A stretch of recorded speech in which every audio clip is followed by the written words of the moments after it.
Why is there so much speculation around Taylor Swift's sexuality? The pop star has been followed by a long-running rumor that she is secretly gay, and fans now think that they have definitive proof that this is true. Karlie Kloss rumors. Taylor and Karlie have had a rumored romantic relationship for ages, almost as long as fans have been speculating about Taylor's sexuality. They became friends back in 2013 when they met backstage at the Victoria's Secret fashion show. They were named Clayla back in 2014 because they were constantly being photographed together and seemed to be inseparable. But when Taylor didn't attend Karlie's wedding in 2018 and Karlie didn't go to her birthday party either, people suspected that something was up. They stopped being photographed together after that year, which made it seem like they had a falling out. More recently though, with Folklore coming out, fans began digging into the true meaning behind her songs. The tracks Illicit Affairs, 7 and Betty were believed to be a message to fans that maybe had some hidden feelings. Fans took to Twitter at the time, with one user writing, "Taylor Swift and Karlie Kloss have been dating for 7 years. You can't convince me otherwise. And this is just more proof." Swifties lost their minds even more after Karlie posted a nearly identical photo to Taylor's album cover, writing, "My happy place." There are even entire websites dedicated to these theories about the two stars. So what do you guys think? Could there have been something more to this relationship? Number 9, the Lavender Theory. We know that Lavender Haze is the title of the first track on Midnights, and since lavender is frequently used as a symbol of the queer community, and it doesn't help that for years there's been speculation that Taylor is either gay or bisexual and has had secret relationships with women. Not only that, but some people were convinced that at least 2 and possibly more songs on the album are about Karlie Kloss. In the song Maroon, she sings, "How did we end up on the floor anyway, you say? Your roommate's cheap screw tops rosé." Taylor and Karlie were reportedly roommates at one point. There was also speculation that the song Question could be about her as well, as one fan theorized that it definitely feels pretty straightforward that she's singing about kissing a girl. Then in 2014, TMZ reported that Taylor and Karlie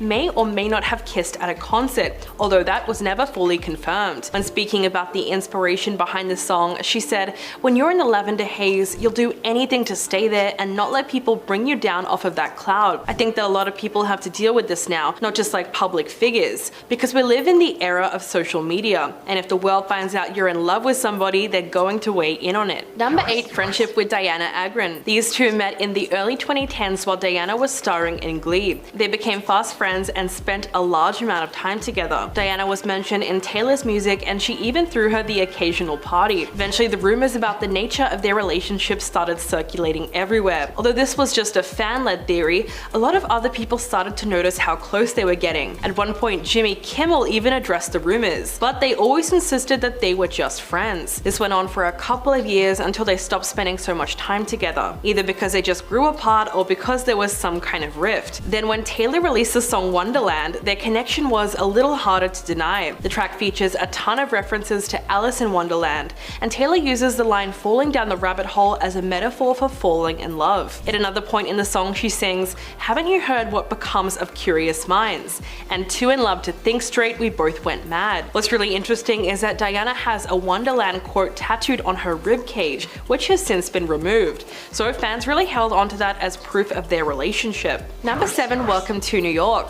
This is the opening track of 1989, and it marked Taylor's official pivot to pop music. She said the album was largely inspired by the celebration of being unique in New York City, and she talked about the freedom she felt after moving there. In the second verse, she sings, "Everyone here was someone else before, and you can want who you want, boys and boys and girls and girls." When asked specifically about why she wrote that line, Taylor said, "I wrote the song kind of following when gay marriage became legal in New York. So many of my friends had to be kind of scrutinized for who they were in love with from the time they came out." She went on to say that she didn't want to make a big deal about it because she doesn't think it should be a big deal with who you love. Fans have since theorized that she might have been referring to herself when she spoke about the freedom to be queer. So some of them think that she was speaking from personal experience. The state of New York legalized same-sex marriage in June of 2011, and she moved to the city 3 years later in March of 2014. She then went on to release 1989 in October of that year. Number 6, LGBTQ support. Back in 2019, Taylor graced the cover of Vogue's September issue, and she was interviewed by a writer named Abby Aguirre, who was also on the set of her music video for You Need to Calm Down. They met at Taylor's compound in New York and discussed her political consciousness, particularly on LGBTQ issues. The singer talked about the light bulb moment that led her to be outspoken in her support of the queer community, and she explained that it happened while she was going for a drive. Apparently she was in the car with her friend Hodrick Hall, who then asked her what she would do if her son was gay. She said this question took her aback because the fact that he even had to ask her was very shocking, and it made her realize that she had not made her position clear enough or loud enough. In the past, she has been criticized for not speaking up on political issues, particularly during the 2016 presidential election. That's part of the reason why she decided to shift to advocacy. In that same Vogue interview, she said, "Rights are being stripped from basically everyone who isn't a straight white cisgender male. I didn't realize until recently that I could advocate for a community that I'm not a part of." Number 5, You Need to Calm Down. The release of the 2018 song was a massive deal because it was the first time she fully and unmistakably showed her support for the community through music. The music video is filled with celebrity cameos from queer icons like Laverne Cox,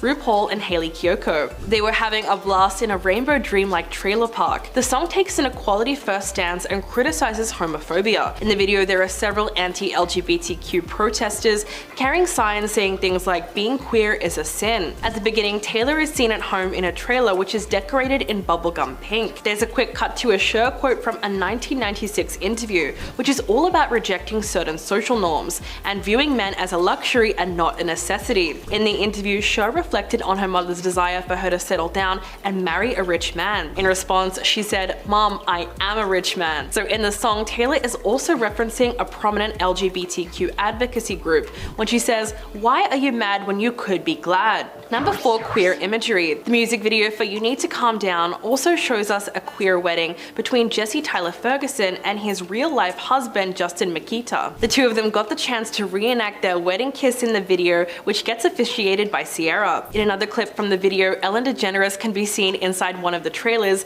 getting a tattoo on her arm from Adam Lambert. Then we see Tan France from Queer Eye walking past a group of homophobic protesters while he's drinking tea straight from the pot. Later on, Taylor is seen sitting down to a literal tea party with the rest of the Queer Eye gang as she sings, "You just need to take several seats." The video also features a lineup of former Drag Race contestants and a famous Beyonce impersonator all participating in a pop queen pageant. All of the queens are dressed up as different celebrities like Ariana Grande, Lady Gaga, Adele, Cardi B, Taylor, and Katy Perry. RuPaul then appears on stage, and instead of giving the pageant crown to just one of the contestants, he tosses it up in the air. So it implies that all of the pop queens are meant to share the crown. Number 3, Friendship with Katy Perry. Although there has been a lot less speculation around the nature of this relationship, fans have constantly been hearing about these two together for years. What started out as a close friendship eventually turned into a legendary feud somewhere around 2013. That same year, rumors circulated that Katy Perry was trying to sabotage Taylor's tour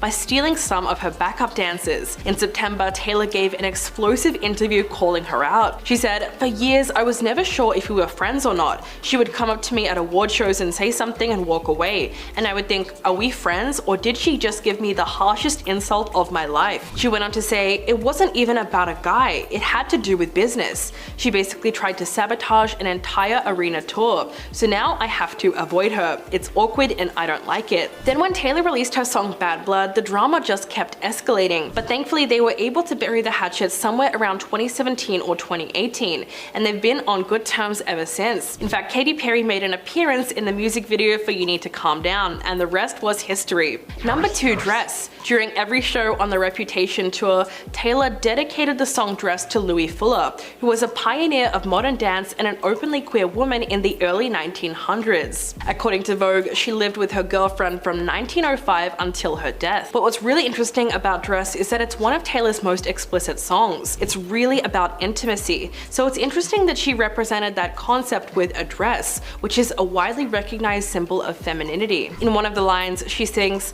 "Only bought this dress so you could take it off," and then in another line she says, "I don't want you like a best friend," which is representative of a friends to lovers arc. It's this part of the song that has fans believing she was making a reference to her friendship with Karlie Kloss. At another point in the track, she says, "Everyone thinks that they know us, but they know nothing about us," which didn't really seem to match the tone of her relationship with Joe Alwyn. At the time that the album was released, the public hardly knew any information about their dynamic, so it's more likely that the track describes her experience with a female friend. And coming in at number 1, Question. This song contains several references to the 1989 era. In the chorus, Taylor asks several questions, like did you ever have someone kiss you in a crowded room? And every single one of your friends was making fun of you, but 15 seconds later, they were clapping too. This line kind of sounds like it was coming from personal experience, like a time she was kissed in a crowded room and then mocked for it. In this interpretation of the song, her consistent use of feminine pronouns is also really interesting. If Taylor was going to be publicly involved with a woman, the stakes for acceptance would be much higher, which is possibly why she's tried putting it in the song like that. In the second verse, she explicitly criticizes politics and gender roles for corrupting relationships. She also blames uncertainty for getting in the way of an out and proud relationship. Of course, the title and central theme of Question might also be connected to the Q in LGBTQ, which stands for both queer and questioning. This is a term used to describe people who are in the process of discovery and exploration about their sexual orientation, or their gender identity or expression. So she might be hinting that that's where she fits into the community, in the Q. So let me know what you guys think in the comments below. Is this proof that Taylor Swift is gay or not? And I'll catch you guys in the next video.